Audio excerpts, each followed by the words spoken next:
Hello, and welcome to my January book corner. I haven't spoken to you in a little while, yes. December was pretty crazy, yes. I worked pretty much every day, so didn't really get much done in terms of reading, and even like creative flow was kind of sucky. But January has brought in a whole new vibe. I am feeling really happy, really positive. Yesterday I like fully cleaned out this room, and I don't know about you, but like a clean room is a clean mind, for me at least. And so I woke up this morning and I felt really great, and let's just get started. So I read 3 books this month, the first of which was Holding Up the Universe. I was pretty excited to get into this one because I loved Jennifer Niven's last book, which was All the Bright Places. Oh, that is a good book. This one, however, it was alright. Like I did enjoy it, and her writing style is amazing and it's really easy to read. But the content wasn't quite what I was looking for. It's a good book, it's a good story, it's a really interesting story. I'm gonna pronounce it wrong, so I'm gonna try and read it. So one of the characters has prosopagnosia.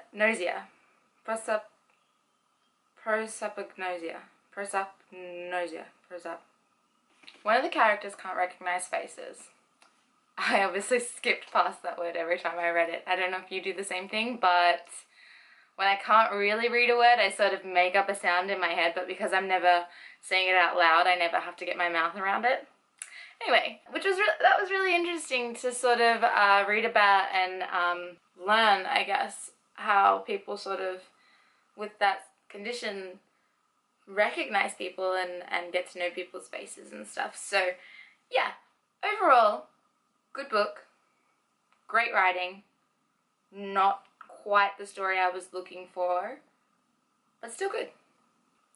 The second book that I got through this month, I loved, and I got through it in like, I got through it in like 2 days, but I would have, if I could have, gone through it in like 1 sitting. However, I still work a lot and I have other things to do, so I wasn't able to, but I read it very fast, as a few of my friends would know, because I was like, go read this book, you must read it, it's so good. It's The Museum of Heartbreak by Meg Leder. I remember when I got this one, the story looked cool, but I did also really love the cover. It's like got foil and everything. But no, this book was so great. It reminded me of when I was younger, and when I was, because she's like 16, 17 or something in this book, and it just felt like me, and all the problems seemed so trivial when you like read it. And I'm sure there would be some people that would read this and be like, oh, you're just like complaining about the most ridiculous things.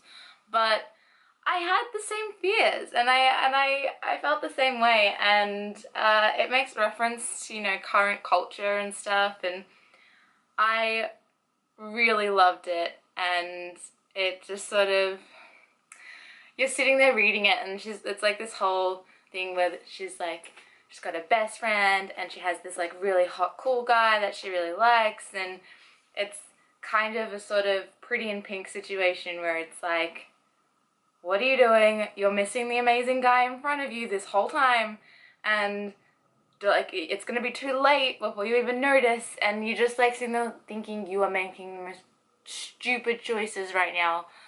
But it was so great, and I absolutely loved it. I really lived through this one. Like, I felt it, and when she was happy, I was happy. When she was sad, I was sad.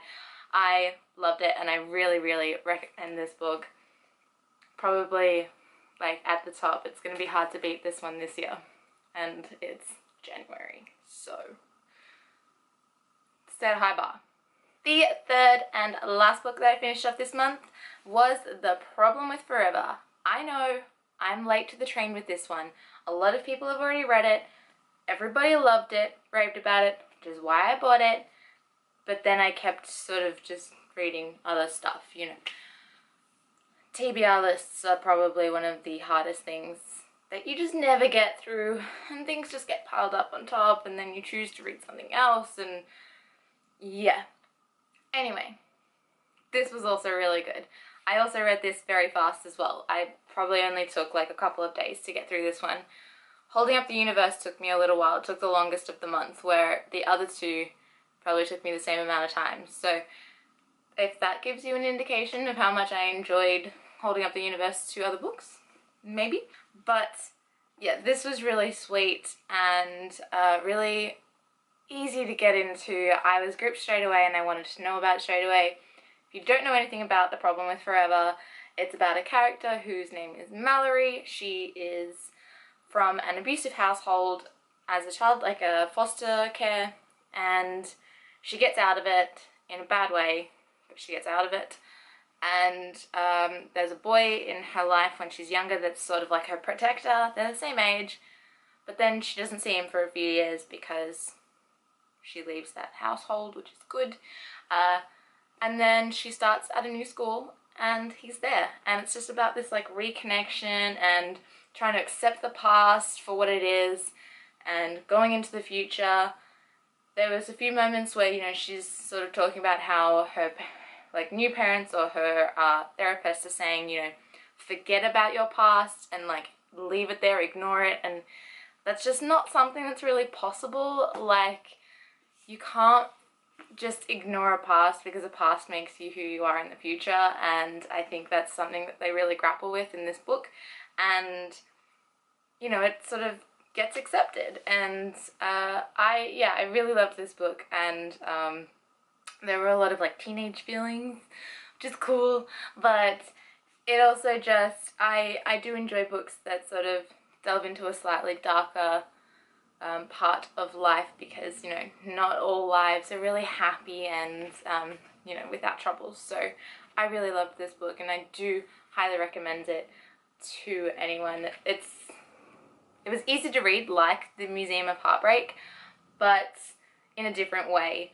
It was just more that, like, I was really gripped and wanted to know how she went, and I wanted to know more of her history and her backstory. So that's why I kind of kept reading this one, where the Museum of Heartbreak I kept reading because I was just enthralled by it, and it was really an enjoyable read, and it was really happy, and it was just because when I read it I was like, oh yay, that sort of thing, if that's even an emotion. Yeah, but I do recommend both of those books higher than Holding Up the Universe, but it's still a good book. If you enjoy Jennifer Niven's writing in All the Bright Places, you will enjoy Holding Up the Universe. It just did take me a little while to actually sort of get into and to really enjoy. So that was my January. It was a great time. I'm feeling really good with my book reading. I've already knocked one off for February because we're already a week in. I'm sorry about that. It took me a little while to get into you guys, but like I said, positive vibes, feeling good. I hope you are too, and I'll see you next time. Bye! Still as pale as ever though. It's summer, I'm dying.